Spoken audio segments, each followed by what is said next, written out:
महाभारत शेष में कौरव मैंने परास्त हेले एवं सेमानकर 100 पुत्र निहित हेले। जेतेबेले धृतराष्ट्रंकर पत्नी तथा कौरव मानकर माता गांधारी युद्ध क्षेत्र को आसिले सेतेबेले से तांको पुत्र मानकर मृत्युदेह देखि अत्यंत दुख प्रकाश कले। भगवान श्रीकृष्ण जेबे गांधारी को भेटिबा को आसिले गांधारी क्रोधित होई कहिले, हे कृष्ण तुम्हें यही महान युद्ध को बंद करि पारि थांतो, किंतु तुम्हें यह करिनाहो। तुमरे निष्क्रियता पाई मो पुओ मानकर मृत्यु घटिला। क्रोधरे गांधारी श्रीकृष्ण को अभिशाप देले, जेपरी तुम पाई मो कौरव वंशर विनाश होईछि सेमिति तुम यदुवंश मध्य विनाश होईजिवो। तुमर सोनार द्वारिका समुद्र रे डूबी जीवो। तुमे शेष निश्वास समय रे तीर आघात रक्तात होई देह त्याग करिवो। गांधारी अभिशाप अनुଯାयी द्वारिका उपस्थित यदुवंश मध्य पारस्परिक मतभाव देखादेला। दिने समस्ते यदुवंश मद्यपान करी निज निज मध्य झगड़ा आरंभ करी परस्पर को हत्या कले। यही विनाश पर द्वारिका मध्य समुद्र रे डूबीगला। यादवों विनाश पर श्रीकृष्ण द्वारिका छाड़ी जंगल अनुताप करने को निष्पत्ति नहीं। से ध्यान एक गछ तले बसी जंगल में चारा नामक एक शिकारी थिला। भगवान कृष्ण पाद को चिन्ह न पारि दूर हरिण भावी भूल करी भगवान कृष्ण ऊपर को एक तीर फिंगिदेला। जेतेबेले तीरटी आसी भगवान कृष्ण पाद को आघात कला, जरा निकट को आसी देखिला कि से हरिण नथिला, भगवान कृष्ण पाद थिला। जरा तार भूल पाई क्षमा मागिला।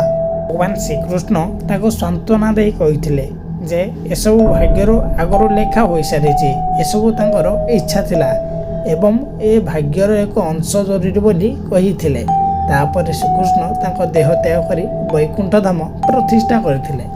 तेबेले श्रीकृष्णଙ୍କର महाप्रजायन घटिला। सेतेबेले तांको प्रथ्य शरीर निआरे तरली जाइथिला, किंतु तांकर हृदयर एक अंश निआरे जଳି नथिला। यह सर्वदा जीवंत हृदय बोली कहा जाए, जहाँ तांकर अवर्षणीय प्रेम एवं भक्तिर प्रतीक थिला। विश्वास करा जाए जे यही हृदय दिव्य ईश्वरीय एवं अमर थिला। अर्जुन यही हृदय को नहीं समुद्र रे प्रवाहित करथिले। समुद्र रे प्रवाहित यही कृष्णଙ୍କର दिव्य ईश्वरीय हृदय ओडिशार पुरी समुद्र कूल रे पहुंचीथिला। सेठारे यह काठरे परिणत हैला। राजा इंद्रदम्न भगवान विष्णुଙ୍କର एक दिव्य ईश्वरीय स्वप्न देखिथिले एवं समुद्र भासुଥିବା ଏହି दिव्य हृदय जहाँ काठरे परिणत होइथिला, ସେହି काठरे भगवान जगन्नाथ बलभद्र सुभद्रा मूर्ति निर्माण करने को निर्देश देते एवं राजा यही काठ खोजा आरंभ कले, जहाँ निजे भगवान विष्णुकर उपस्थिति को धारी पारे। यह सही काठ थिला जहाँ राजा इंद्रदम्न को ता स्वप्न देखा देइतिला। ईश्वर सेमानकु एही काठरू जगन्नाथ बलभद्र सुभद्रा मूर्ति निर्माण ପାଇଁ आदेश देले। दुनियार सबु कारीगरी मूर्ति बनैबारे विफल हेले। भगवान मूर्ति निर्माण ପାଇଁ भगवान विश्वकर्मा को आराधना करने राजा को उपदेश देले।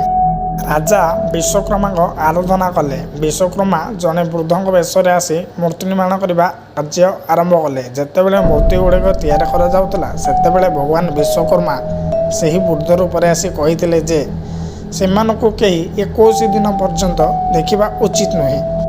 किंतु राजा इंद्रदम्न धैर्य रही कबाट खोलिले। मूर्ति गुड़िक असंपूर्ण रहा। मूर्ति गुड़िकर हाथ गोड़ तैयारी होई नथिला। भगवान यहाँ नीला बोली विवेचना कले एवं प्रतिमूर्ति स्थापन करने राजा को आदेश देले। बेले मूर्ति गुड़िक स्थापना है सेतेबेले भगवान श्रीकृष्ण हृदय भगवान जगन्नाथ मूर्ति भितर स्थापित करागला। विश्वास करा जाए जे श्रीकृष्णଙ୍କର ଏହି समान दिव्य ईश्वरीय हृदय जगन्नाथ मूर्ति भितर स्थापित होइछि।